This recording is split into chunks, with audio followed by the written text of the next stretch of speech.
Gangster படத்துல லவ்வும் இருக்கு, ஹியூமனிட்டியும் இருக்கு. பயங்கரமா இது வரைக்கும் நீங்க இந்த ஸ்டோரி நீங்க பாத்திருக்கவே மாட்டீங்க.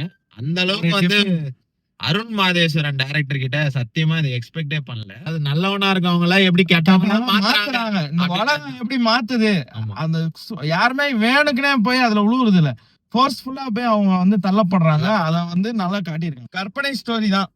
நம்ம வந்து ஒரு படமா பார்த்தா கண்டிப்பா நல்லா என்ஜாய் பண்ணிட்டு வரலாம், அவ்வளவுதான். வேற எதுவும் சொல்றது இந்த படம் வந்து படமா பாருங்க. ஆமா, கான்செப்ட் அப்படின்னா மைண்ட்ல வச்சுட்டு போனீங்கன்னா வேலைக்கு வராது. நம்ம ரியாலிட்டி கூட கண்டிப்பா ஒத்து வராது. இது மெயினா ஒரே ஒரு கேரக்டருக்கு வந்து ஹைலைட் கொடுக்கணும்னு நாங்க நினைக்கிறோம், அந்த போக்ராஜ். வேற லெவல் போலீஸ். எங்க இருந்து வந்தாரு அந்த மனுஷன்? மார்வெல், டிசி, அங்க ஹாலிவுட்டோடது. நம்ம டிசியை வந்து பாருங்க, தமிழ் டிசியை பாருங்க, வந்து வேற லெவல்ல இருக்கு.